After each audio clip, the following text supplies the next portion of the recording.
Good evening, I'm Christine Johnson, and we begin tonight in Boulder, Colorado, one day after the attack investigators are calling an act of terror.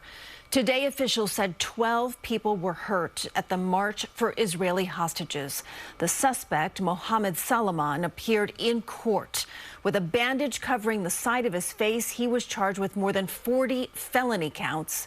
And now prosecutors are revealing the attack could have been much worse. Michael Spencer live for us in Boulder tonight and has some new details. Michael. Christine, officials held a press conference here in Boulder this afternoon where they revealed that 16 unused Molotov cocktails were found near that suspect following yesterday's attack. Officials here praising the law enforcement response, also the response of the community and those members who were present here on the Pearl Street Mall, saying that they're grateful that yesterday's attack wasn't as bad as it could have been.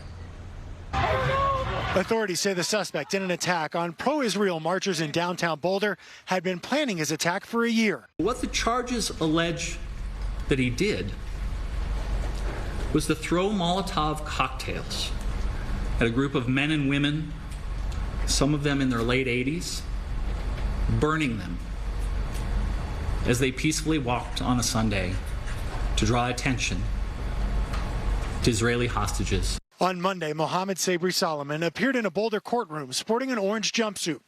He will be formally charged Thursday and remains in jail on a $10 million bond. Soliman faces both federal and state charges, including hate crime and 16 counts of attempted murder. The number of victims has climbed to 12. 2 remain in the hospital. He said he wanted them all to die. He had no regrets, and he would go back and do it again. Officials reiterated Monday it appears Soliman acted alone. In the affidavit, it also noted that he bought the items for the Molotov cocktails on his way to Boulder and even tried to dress as a gardener so that he wouldn't attract attention. An Egyptian national, Soliman overstayed a tourist visa, according to the Department of Homeland Security. DHS says he requested asylum in 2022 and that his non-immigration visa expired in February of 2023. Soliman had a job with a healthcare company in 2023, and CBS News has learned he was an active Uber driver at the time of the attack. Boulder City Council member Tara Weiner knows 4 of the victims. The Jewish community is beyond upset, outraged about what is happening. All of the attack victims are expected to recover.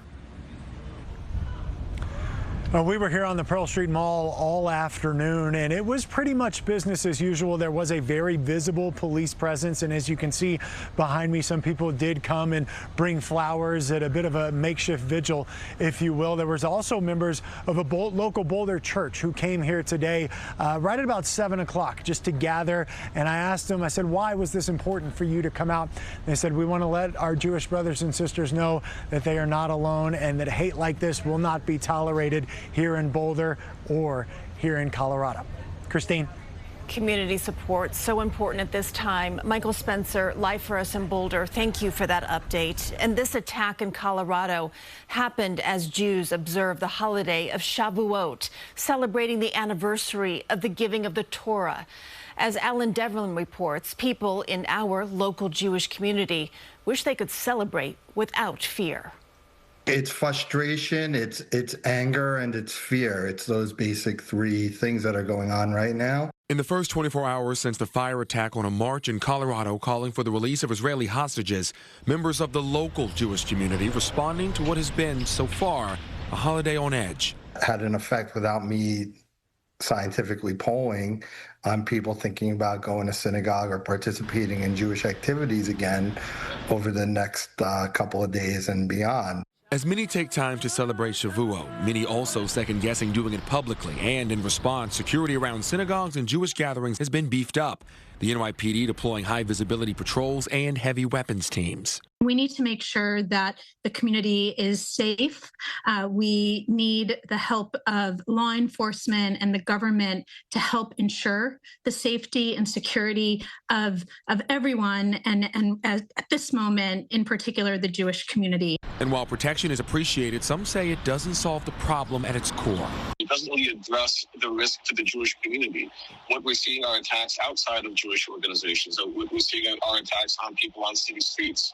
And that's not something that can be addressed by just increasing security. And as the sun sets on the second day of Shavuot, concern lingers. We want to be able to celebrate the same way any other race or religion or creed is entitled to celebrate in this country. Alan Devlin, CBS News, New York.